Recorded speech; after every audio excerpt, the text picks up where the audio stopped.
topics and opinions expressed in the following show are solely those of the host and their guests and not those of W4CY Radio, its employees, or affiliates. We make no recommendations or endorsements for radio show programs, services, or products mentioned on air or on our web. No liability, explicit or implied, shall be extended to W4CY Radio or its employees or affiliates.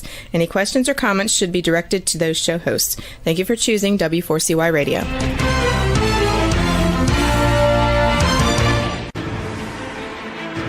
What's working on purpose anyway? Each week, we ponder the answer to this question. People ache for meaning and purpose at work, to contribute their talents passionately and know their lives really matter. They crave being part of an organization that inspires them and helps them grow into realizing their highest potential.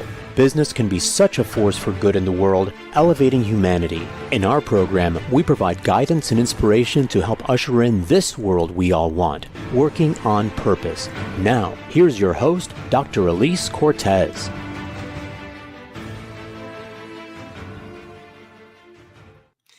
Welcome back to the Working on Purpose program. Thanks for joining again this week. Great to have you. The show has been on air since February of 2015 and is brought to you with passion and great purpose. I'm your host, Dr. Elise Cortez. If we've not met yet and you don't know me, I'm an organizational psychologist and logotherapist, speaker, and author. My team and I at Gusto Now help companies to enliven and fortify their operations by articulating their purpose and building inspirational leaders and cultures activated by meaning and purpose to turn those companies from a flatline EKG to a vibrant destination workplace. There, people are intrinsically motivated to perform at their best, can grow into their full potential, and are committed to stay and dynamically deliver on the company's mission. You can learn more about us and how we can work together at Gusto-Now or my personal site, EliseCortez.com. Now, getting into the program with us today is back once again, Dr. Neha Sangwan, who is a founder and CEO of Intuitive Intelligence, an internal medicine physician, international speaker, and corporate communication expert. Her private practice and corporate consulting focuses on empowering individuals, organizational leaders, and their teams with the tools for clear, effective communication. She addresses the root causes of stress, miscommunication, and interpersonal conflict, often healing chronic conditions such as headaches, insomnia, anxiety, depression, and burnout. She's the author of Talk RX, 5 Steps to Honest Conversations That Create Connection, Health, and Happiness, which we discussed on air in March of 2020, and her newest book, Powered by Me, From Burnt Out to Fully Charged at Work and in Life, which we're talking about today. She joins today from Boston. Neha, welcome back to Working on Purpose. So fantastic to be with you, Elise. So good to be back. Yeah, thank you, my friend. And as I said to you before we got on air, I just really appreciate this beautiful thing you've birthed into the world. Your second child, as we know, and it is right. And by the way, just because we've talked about this is actually a whole lot harder than bringing a child into the world. Just so you know. And what I love about it, well, I have to say my Indian parents and grandparents would have liked an actual baby, but what they're getting out of me is going to be a couple book babies. And, I think we all leave different legacies in the world. And my hope is that I can find a few challenges that are across the world and do my small part to shed light on where I have struggled to may that pain and struggle serve as someone else's survival guide. And you have, my friend, you have. And your story is just amazing. I mean, I know it because we've been friends now since I picked you up in the pandemic. That's the story, and I'm sticking with it. But you are, that's the classic, as you say, overachieving Indian young woman. You started off being a mechanical engineer, and then you went off to medical school and became an internal medicine physician.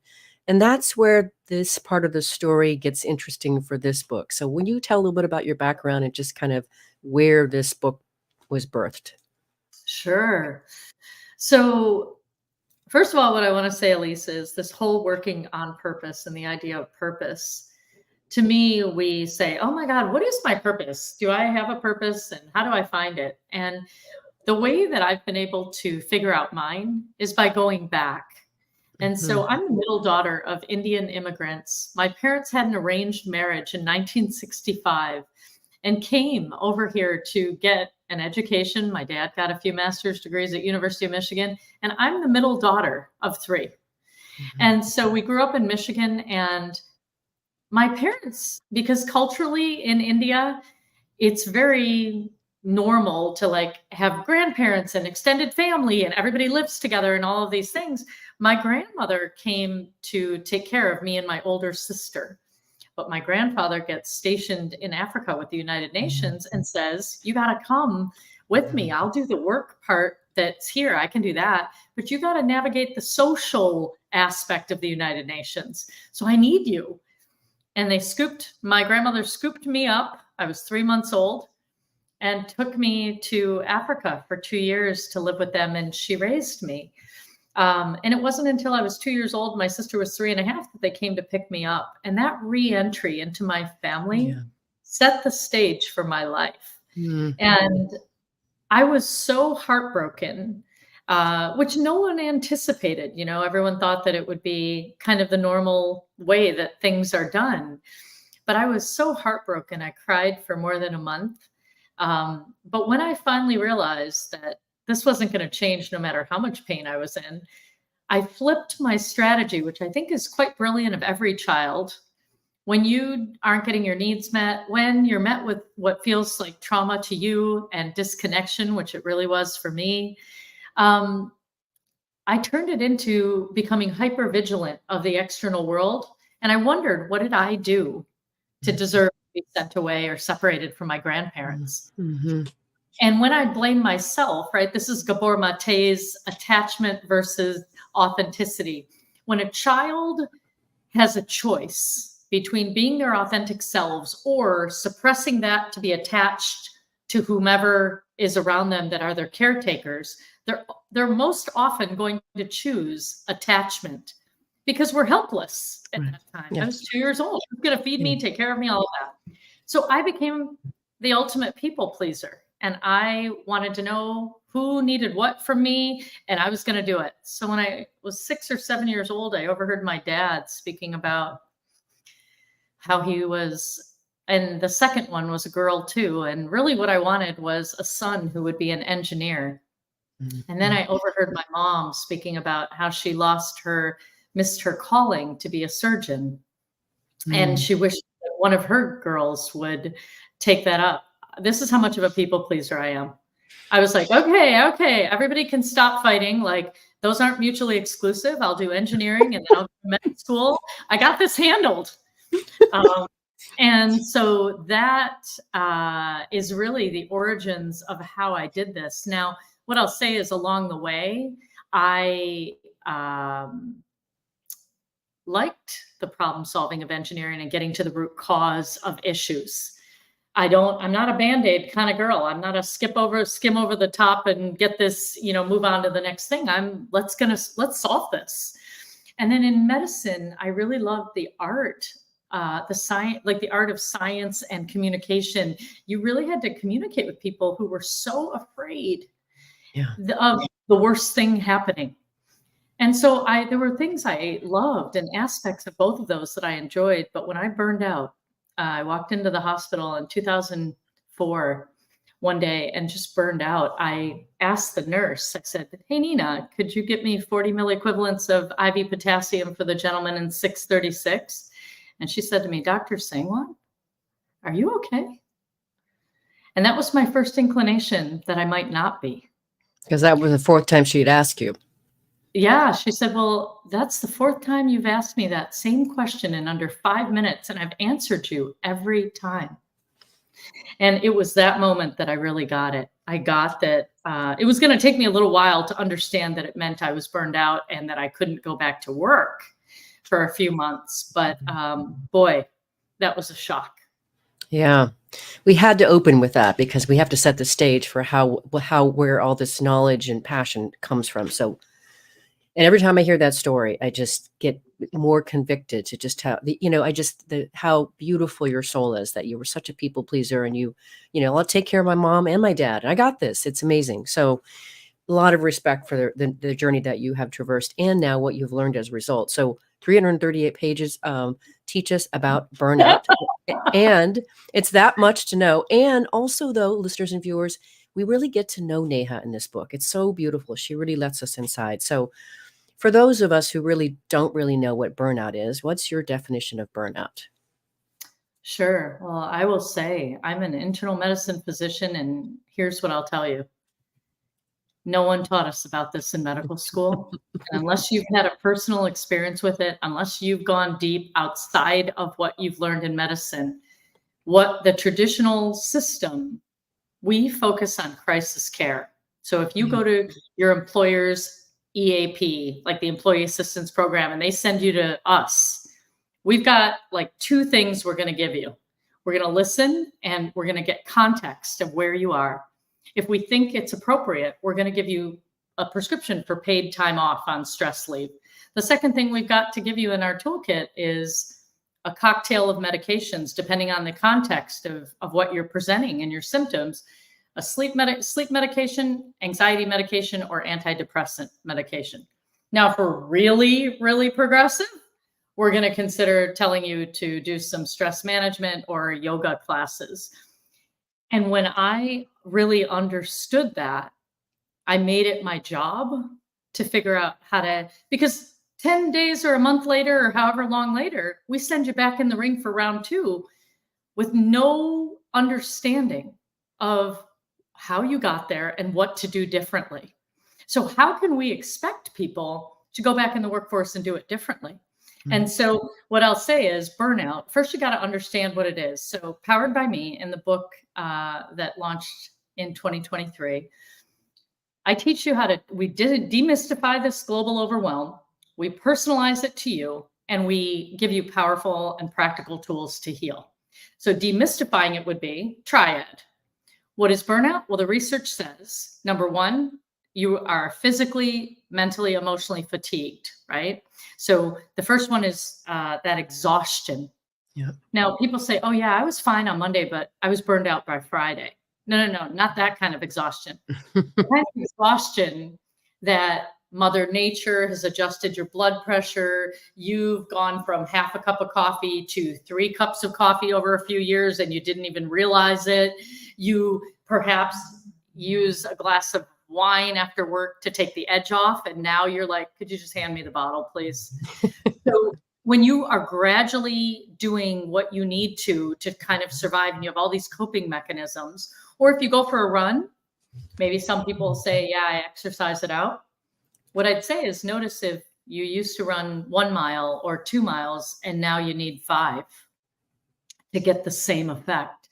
Because whatever your coping mechanism is, you're needing more of it to get the same outcome. So number 1 in the triad of what is burnout, it's physical, mental, emotional exhaustion, and it's occurred over time. I'm talking months to years. I'm not talking days to weeks. Yeah.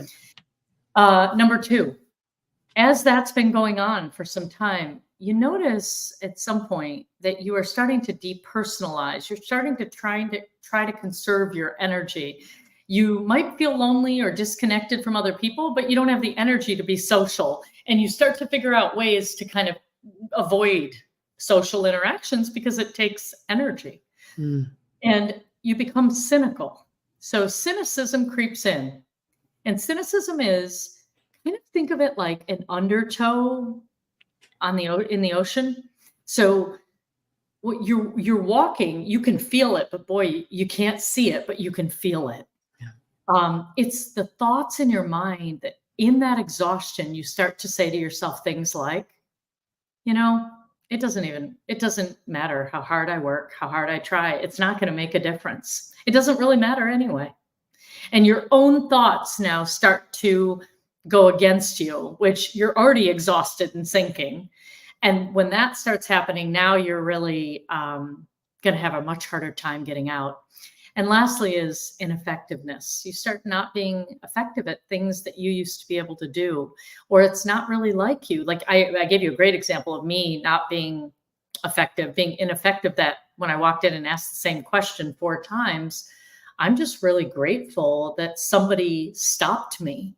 Because what if I wrote the wrong dose of a medication? Or what if I made a choice that, that's the most benign way that it could have happened. So what I'll say is it's exhaustion, cynicism, and ineffectiveness. But here's the thing. If that's not you right now, what I want you to know is the world can change fast. And what we need is each other. And so I am really grateful for that nurse stopping me. Indeed. Wow. This is a powerful stage that you have set here.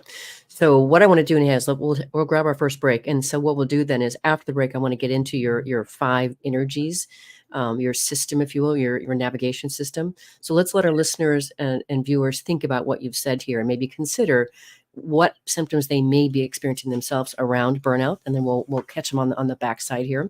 I'm your host, Dr. Lisa. And what if we also, when we come back, we'll give them their own burnout assessment to do, so Perfect. They can figure it out for themselves. Oh, awesome. Awesome. Okay, great. I am Dr. Elise Cortez, your host. We've been on the air with Dr. Neha Sangwan. She's the author of Powered by Me, From Burned Out to Fully Charged at Work and in Life. We've been talking a bit about where her interest and her need to give you this came from. After the break, we're going to get into her system and some of her tools to help you along your way. Stay with us. We'll be right back.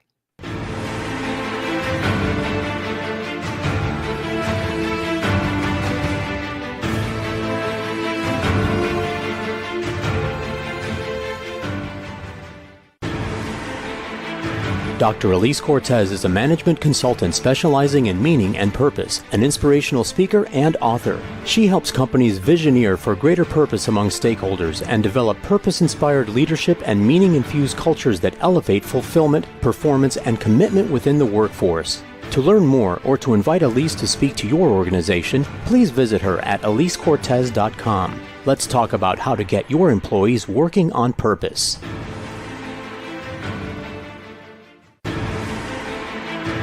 This is Working on Purpose with Dr. Elise Cortez. To reach our program today or to open a conversation with Elise, send an email to Elise, A-L-I-S-E, at elisecortez.com. Now, back to Working on Purpose.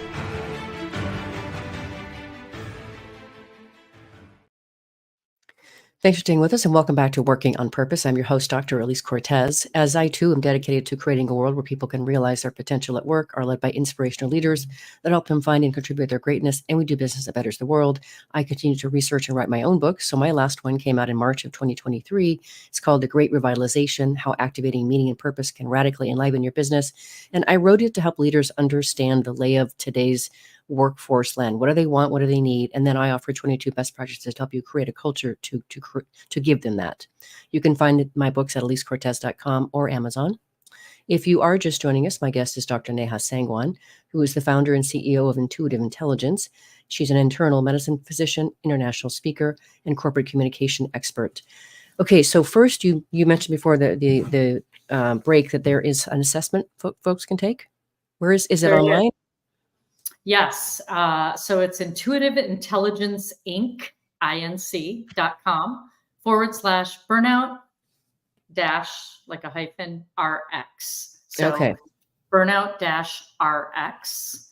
And it's intuitiveintelligenceinc.com. Awesome. Okay. Well, I was also very intrigued to know that you mentioned in your book, there are a few other measures as well that I thought was interesting in terms of how we measure burnout. That hadn't actually occurred to me. Where can we go? Say that again. A few other measures. You mentioned a few ways to measure burnout, like the Maslow burnout inventory, for example, and you mentioned a couple others. I think it would be just great to be able to share those as well. Sure. So Christina Maslach and Michael Leiter are kind of the foundational researchers, 40, 50 years of research on burnout. They've been talking about this for a long time. And a lot of other researchers have been studying this. But where my frustration has come in is we keep studying and watching the numbers go up and up. And I'm done researching that this has been a trajectory moving up. I want to know, how are we going to solve this? There's also the Stanford. So the Maslach inventory is good. It tells you that whether you're burned out or not, but doesn't really give you the source. Like if you are, it's like, where did it come from? Right. Okay. Stanford, there's a Stanford wellness survey too. And I can't believe I'm blanking on the name right now. But there's a mini Z. So there's a mini Z survey that you can take individually. And there's one for physicians and there's one for if you're not a physician. So you want to check those out. And I have those in the book. listed where you can find those. Yes, you do. It's awesome. And I thought that. Go Go ahead. Well, I just want to say, if there's anybody who's listening, right, there's the phases. I told you that burnout takes a little while to happen. Yeah, I wanted to cover A those. few phases that so let me just run through them. There's 3 of them. The first one is the alarm phase, and it's kind of like you jumped on a treadmill that's going a little too fast. That kind of an experience where you're off balance, like it's a lot, and then you get your bearings. And in that space, you might have GI difficulties, you might feel headaches, insomnia, irritability, anxiousness. You might snap at people. You might be defensive. You might start forgetting things. You might be coming in late or things taking you a while.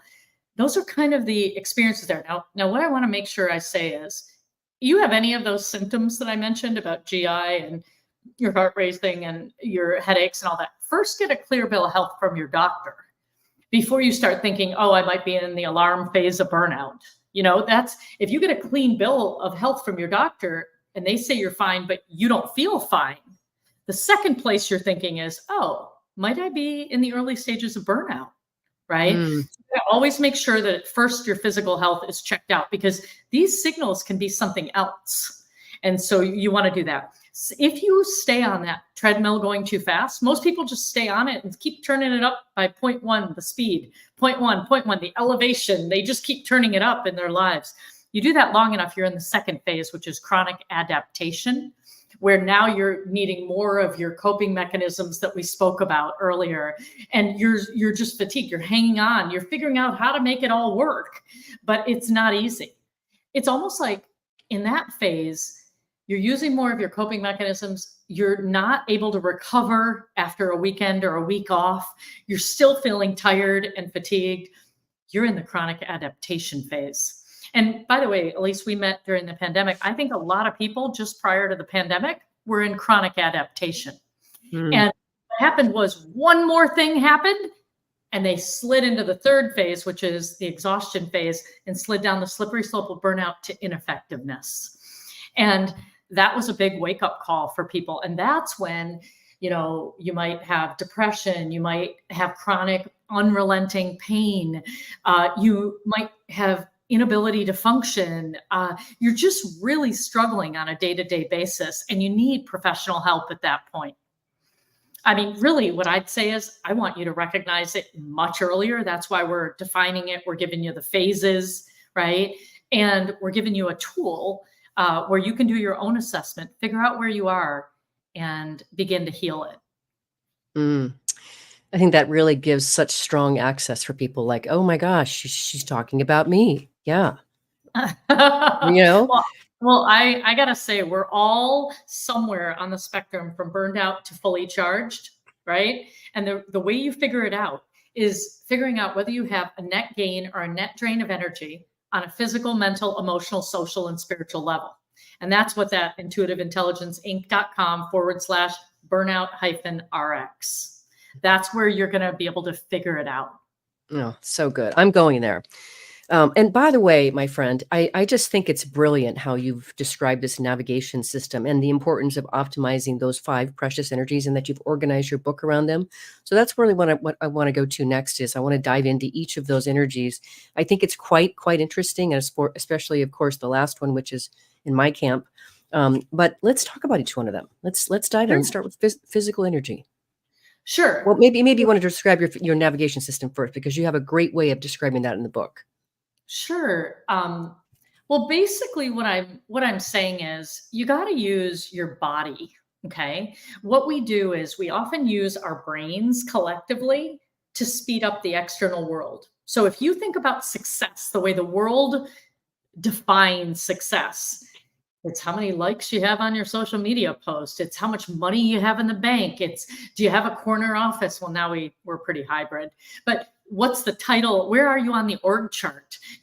How much money is in your bank account? All of these things that, by the way, I just want to tell all of you, here's like the spoiler alert.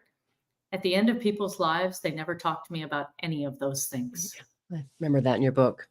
What they talk to me about is, did they love well? Did they feel loved? Were there any regrets they have? And what kind of an impact did they make?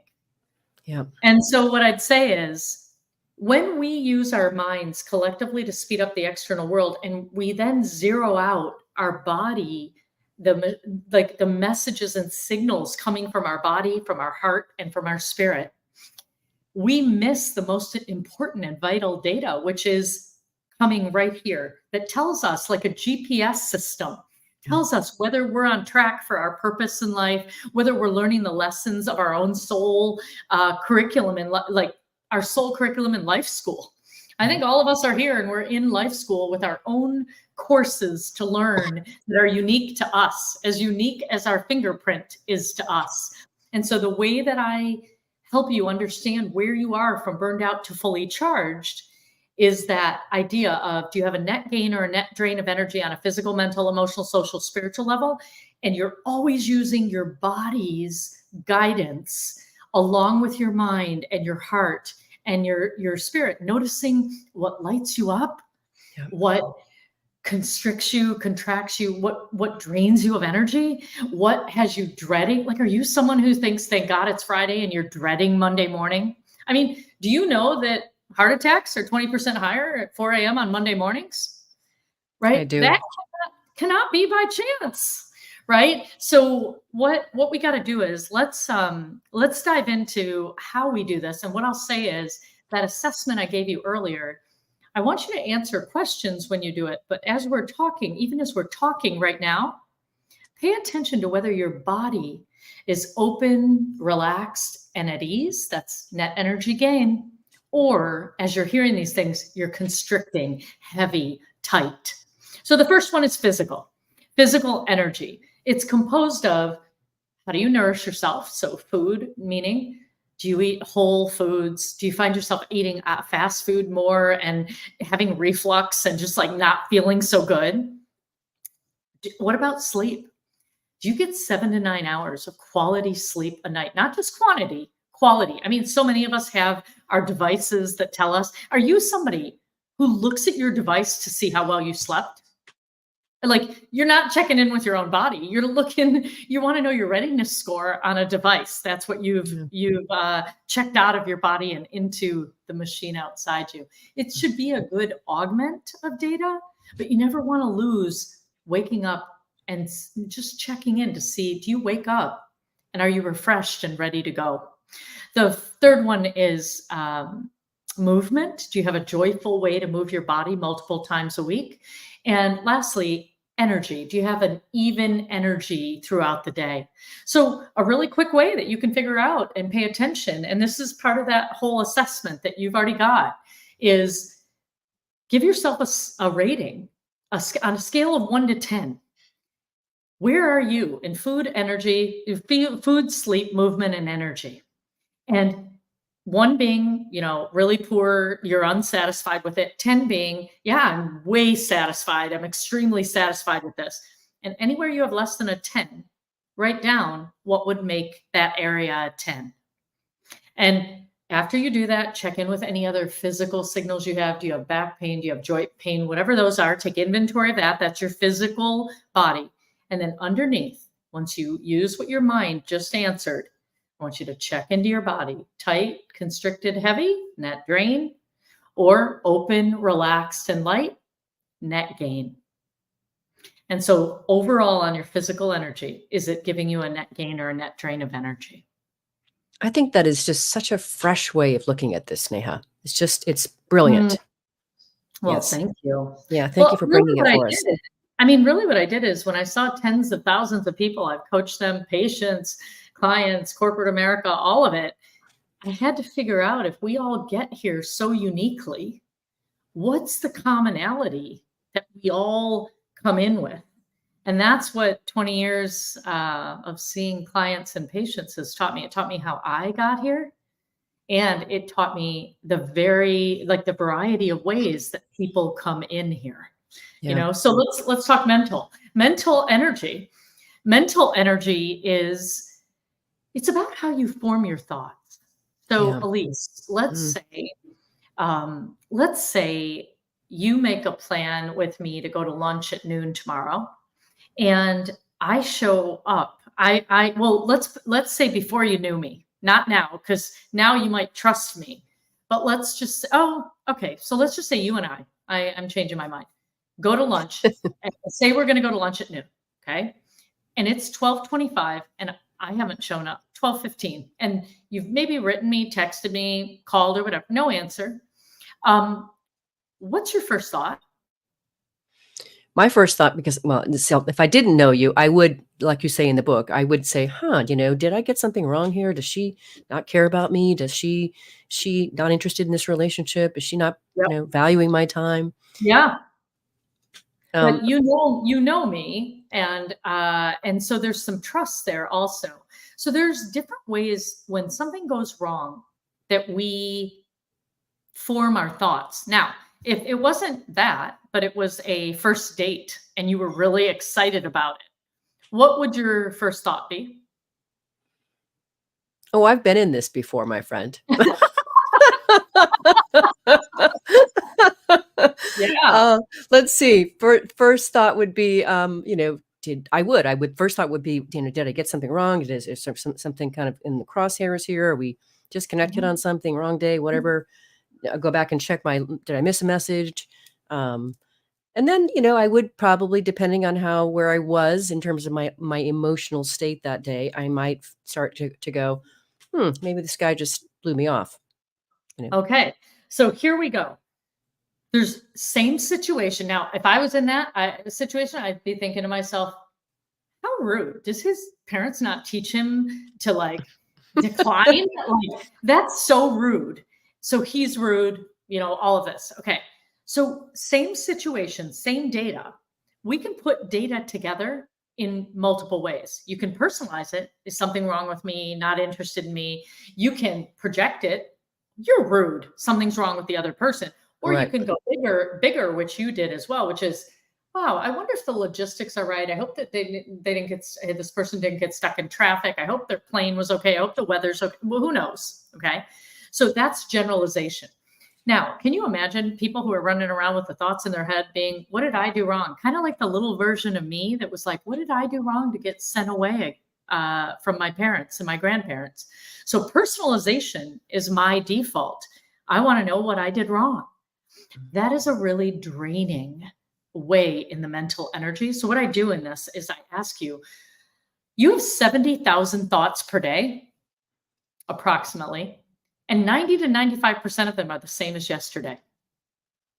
So unless you are someone who seeks new information, grows, has a crisis, something unexpected happening, the beauty of that is it kicks you out of that routine.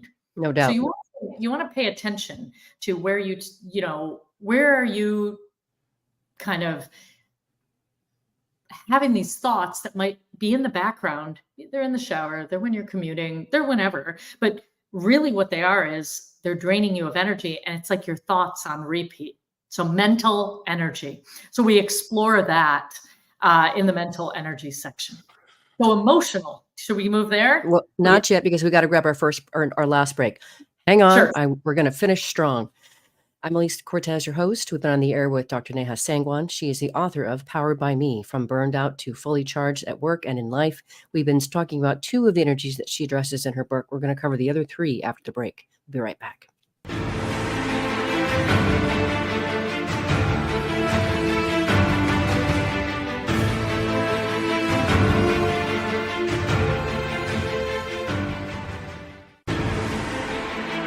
Dr. Elise Cortez is a management consultant specializing in meaning and purpose, an inspirational speaker and author. She helps companies visioneer for greater purpose among stakeholders and develop purpose-inspired leadership and meaning-infused cultures that elevate fulfillment, performance, and commitment within the workforce. To learn more or to invite Elise to speak to your organization, please visit her at elisecortez.com. Let's talk about how to get your employees working on purpose.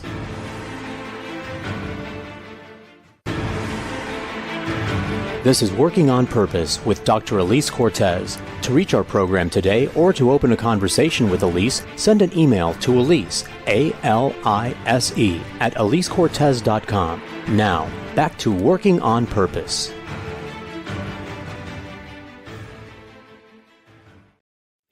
Thanks for staying with us and welcome back to Working on Purpose. I'm your host, Dr. Elise Cortez. As I mentioned in the first break about my latest book that came out, The Great Revitalization, what I did for you is I created a 3-page assessment for you to be able to download from my website to find out the extent to which your organization is actually set up for today's workforce. You can find it at gusto-now.com. If you are just joining us today, my guest is Dr. Neha Sangwan, who is founder and CEO of Intuitive Intelligence. She's an internal medicine physician, international speaker, and corporate communication expert. Okay, so we talked about physical energy so far and mental energy so far. So next up is emotional energy. Yeah, this one's pretty important. It's one of the things that we have as a society, and especially at work, we have made taboo. We say keep work at work and home at home. And we haven't been taught, and we have not taught our children how to handle disappointment, devastation, just not getting what they want. And what it results in is people deflecting blame onto other people. It has resulted in, I believe, a lot of the divide we face in our world today is people not understanding how to handle the discomfort. So emotional energy is about how good are you at handling tears, anger, and anxiety, trauma, grief, and loss? What about apologies and forgiveness? How good are you at this? And most importantly, do you regularly infuse joy and play into your day? And so the questions here are about, I can get a really quick pulse check on your emotional energy by just asking one question. Tell me where in your life you are avoiding conflict or challenging emotions in your relationships, personal, professional. What about your social life? What about, finances? What about, any other area of your life, right? It's like, where are you avoiding conversations, challenging emotions, all of that? Because that'll tell me exactly where you're having a net drain of energy. The flip side of that is true as well. Tell me where you gain joy and, you get to play. What areas of your life are fun, right? That infuse you with energy. And so that's how you take a pulse check. And it's not just, like I said, the answers to the questions. It's also paying attention to your body, because sometimes your mind says things like, oh yeah, I'm fine with that. But your throat constricts and your stomach turns. Your body is telling you it's a net drain. So we have adapted to this world, but sometimes in doing so, we miss the clues. So yeah, emotions, that's a place that I think as a world, our heart is almost like the blue dot on a GPS system. It says, you are here now. Emotions are the way, all they are is telling us how we're relating and experiencing our life in this moment. They're not a sign of weakness. They're not all the things that people judge them to be. They're literally, could you navigate your life or a trip that you were on without knowing where you are now? And that's the power of the heart. So emotions, really, really pivotal. If it's something you haven't spent time on, there's lots of great tools for you to explore there. Well, I learned so much from you, Neha, in our first conversation in your first book, Talk RX, about emotions. And I love how you say that emotions are energy in motion, and they have to go some way. We have to move them through ourselves. And what you taught me from that conversation and that book has saved me so many times and made me productive and happy in how you've taught me how to do that. So thank you, friend. You are welcome. In this book, the way I say it is, we are a country and a world that stuffs emotions and then fights or divides with each other. And we got to learn how to reveal, feel, and heal them so they move through us. And we don't have them stuck inside us where they turn into back pain and all sorts of other things. And the question is, when are we going to lean into the discomfort short term so that we can have long-term joy, happiness, connection, and love? I'm in that world with you, my friend. I'm happy to help row that boat with you. Happy to do that. That's why I'm in the meaning, passion, purpose, inspiration space. So yeah. Okay. that takes us then to social energy. You bet. So social energy. This one is another one. This is about navigating power and hierarchy, not just, at work, but at the dinner table, not just in the boardroom, but in the bedroom. There's so many ways that we are navigating how we show up, whether we show up authentically, whether we're our true selves, whether we hold back, all of that. There's also setting, expectations and making clear agreements and drawing healthy boundaries. How good are you at that? Because it's going to determine the quality of your relationships, and the quality of your relationships determines the quality of your life. So what about this? When you are disappointed or upset with someone, do you talk about them or do you talk to them? That's the drama triangle. We explore that. I will tell you, every Indian movie is based on like the mother-in-law not being happy with the daughter-in-law. She's not good enough for my son. And it's all talking about everybody, not to each other. It's hilarious. So not really, but yes. So drama triangle. And the other piece is, how good are you at leaning into healthy conflict? And that's Talk RX, which Elise has already spoken about. I have a whole book on, it's an audio book that you can get, but it's Talk RX, 5 steps to honest conversations that create connection, health, and happiness. It's healthy conflict is its own book, but everything else you're going to get here. So just noticing the way you assess your social energy is write down the 5 people or groups of people that you spend the most time with, in person or online, and then check in after you're writing their name and pay attention to your body. Constricted, tight, heavy, net drain. Open, relaxed, and light, net gain. And when you look at those 5, right, and pay attention to your body, you then will say, overall, my social energy is a net gain or a net drain. It's powerful. It really is. And the other thing that I thought I wanted to talk about with regard to the social energy, because the show is called Working on Purpose, is I like that you also point out that we need to also pay attention to how we relate to people at work and respect other different work styles. And I get really excited about those. You talk about the 4 main work styles, and I know which one I am. I know which one you are. But will you cover those just briefly, those 4 work styles? Absolutely. I'd love to. So the first work style is the doer. They love accomplishment, checking things off the to-do list, gives them that adrenaline high. They have a motto. It's like Nike, just do it.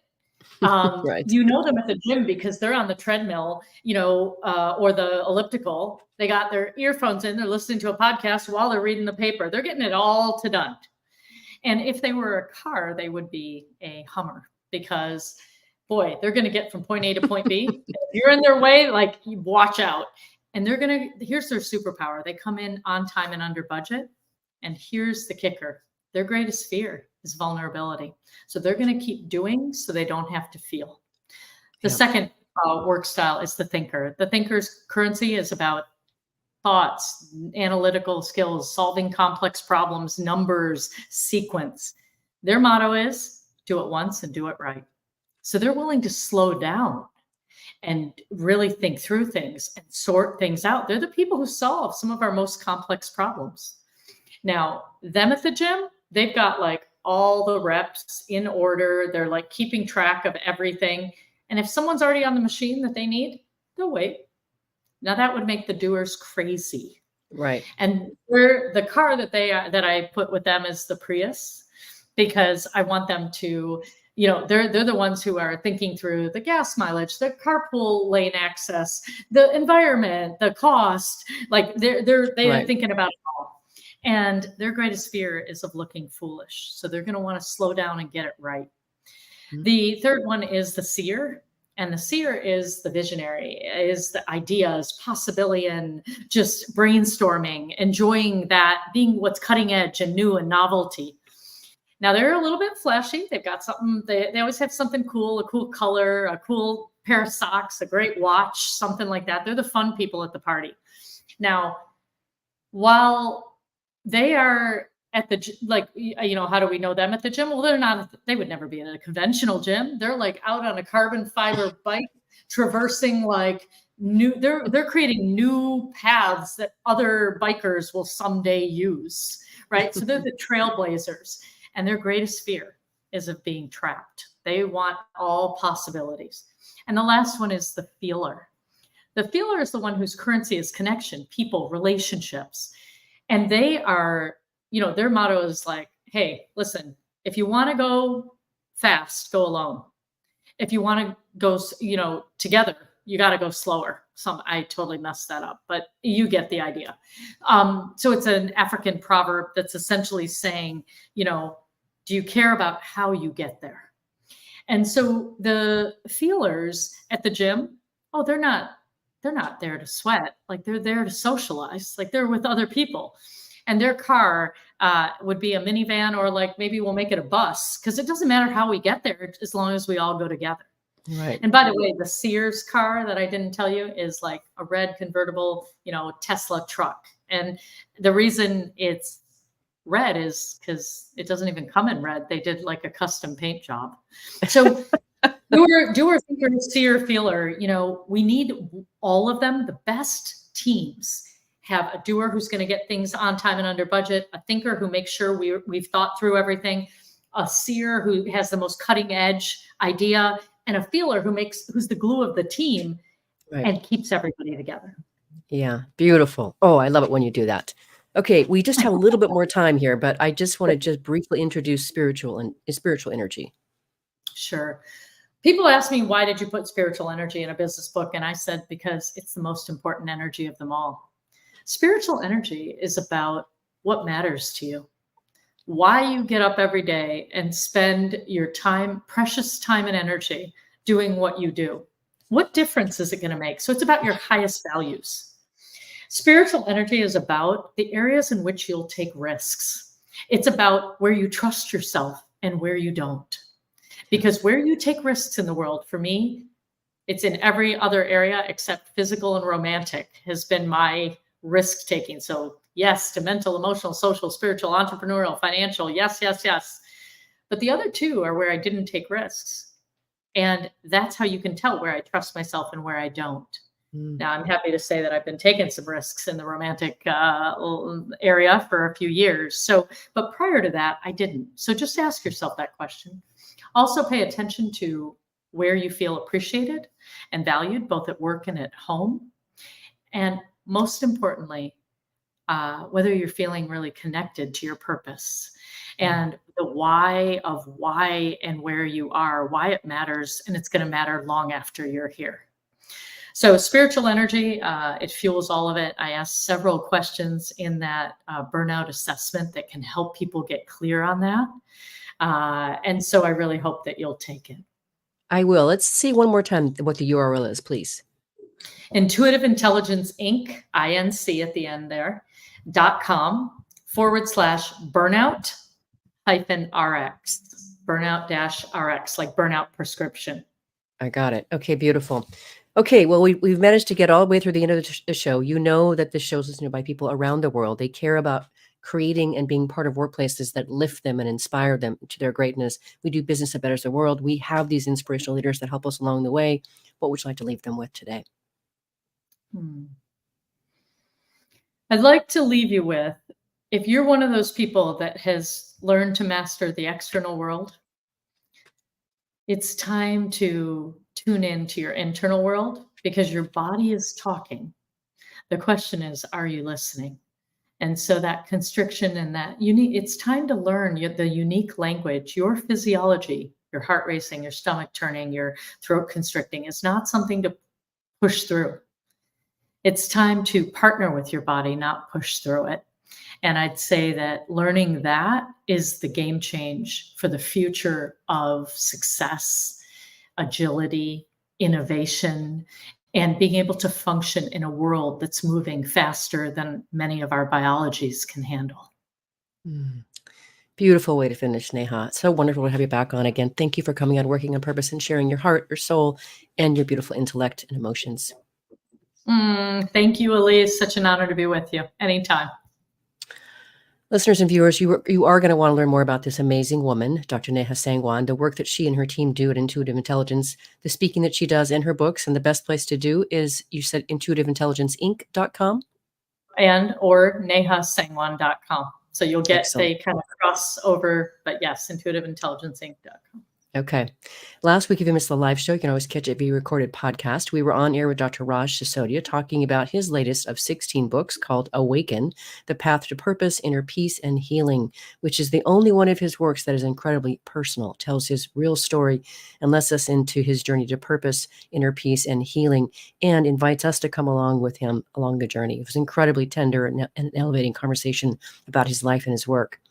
Next week, we'll be on the air with Dr. Andre Martin talking about his new book, Wrong Fit, Right Fit, Why How We Work Matters More Than Ever. See you there. Remember, work is one of the greatest adventures and means of realizing our potential and making the impact we crave. So let's work on purpose.